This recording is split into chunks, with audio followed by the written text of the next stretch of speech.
Warahmatullahi wabarakatuh. Ketemu lagi dengan saya Ibu Christine Wahyasi. Saya guru fisika kelas 10. Saya kali ini akan menjelaskan tentang materi gerak melingkar. Jadi gerak melingkar itu bagian dari salah satu gerak yang ada di bab materi pelajaran fisika kelas 10. Gerak melingkar itu adalah gerak yang lintasannya berbentuk lingkaran. Karena dia melingkar, maka ada beberapa besaran yang ada di gerak melingkar. Nanti akan dibahas berikutnya. Gerak melingkar itu dibagi menjadi dua, yaitu gerak melingkar beraturan dan gerak melingkar berubah beraturan. Masing-masing punya ciri. Gerak melingkar beraturan itu cirinya kecepatan sudutnya tetap atau omeganya tetap atau kecepatan sudutnya konstan. Sedangkan gerak melingkar berubah beraturan cirinya adalah percepatan sudutnya yang konstan atau alfanya yang konstan. Nanti akan dibahas lebih lanjut setelah materi ini.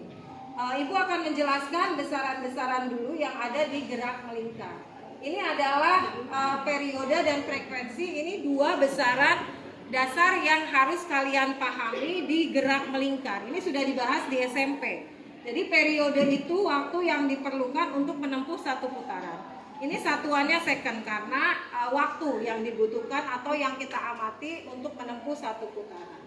Kemudian besaran yang kedua adalah frekuensi. Frekuensi itu banyaknya putaran dalam 1 detik. Antara periode dan frekuensi itu punya satu hubungan, yaitu frekuensi itu besarnya 1/T atau 1/periode. Dan periode besarnya itu 1/frekuensi. Jadi antara periode dengan frekuensi ini ada satu hubungan yang timbal balik antara besaran periode dan frekuensi. Nah, ini yang sedikit berbeda di tingkatan SMA, yaitu posisi sudut. Posisi sudut ini adalah perubahan posisi benda ketika bendanya berpindah. Karena kita membahas tentang gerak melingkar, maka posisi berpindahnya itu dalam bentuk lingkaran atau bendanya berputar.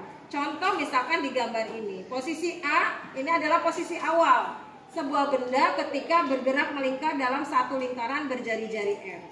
Ketika dia bergerak berpindah ke posisi B, maka ada sudut yang ditempuh perubahan posisinya. Maka ini disebut dengan posisi sudut atau theta. Satuannya sebetulnya bisa derajat, tapi bisa juga radian. Bagi teman-teman atau adik-adik atau anak-anakku yang baru mendengar berapa itu besarnya 1 radian, maka kita bisa mengkonversikan 360 derajat itu sama dengan 2 pi radian. Atau 1 radiannya nilainya 360 dibagi 2 pi radian. Maka itu besar satuan dari 1 radian.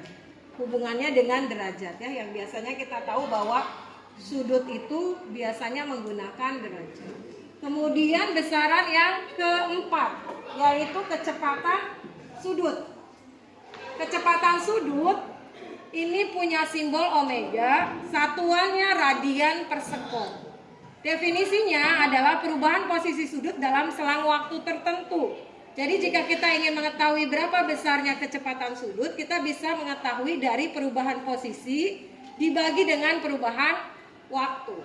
Selain itu, kecepatan sudut juga bisa kita cari dari rumus 2pi kali frekuensi atau 2pi dibagi dengan periode. Karena tadi kita tahu ya hubungan antara frekuensi dengan periode. Frekuensi itu 1/T, maka kita bisa mencari kecepatan sudut dari 2pi per periode.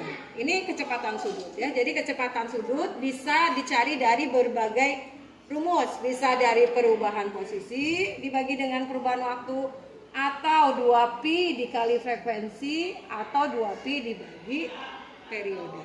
Kemudian percepatan sudut ini besaran yang lain di gerak melingkar. Alfa simbolnya, satuannya radian per sekon kuadrat.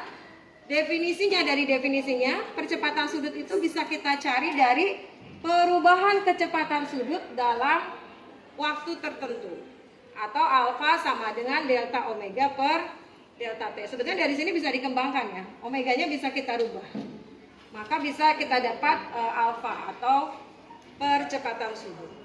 Nah, kemudian ini ada hubungan antara besaran ya, hubungan antara besaran gerak lurus dengan besaran gerak melingkar. Ternyata yang kita tahu sebelumnya di gerak lurus itu ada perubahan posisi S atau jarak atau perpindahan, kemudian ada kecepatan linier, ada percepatan linier. Ternyata antara kecepatan sudut dengan percepatan sudut atau kecepatan linier dengan kecepatan sudut itu punya hubungan, yaitu posisi sudut sama dengan theta dikali R, atau kecepatan linier itu sama dengan omega dikali R, percepatan linier yaitu sama dengan alfa dikali R, seperti itu. Maka ini adalah hubungan antara besaran gerak lurus dan besaran gerak melingkar. Demikian materi kali ini, ketemu lagi dengan Ibu pada materi selanjutnya. Terima kasih. Wassalamualaikum warahmatullahi wabarakatuh.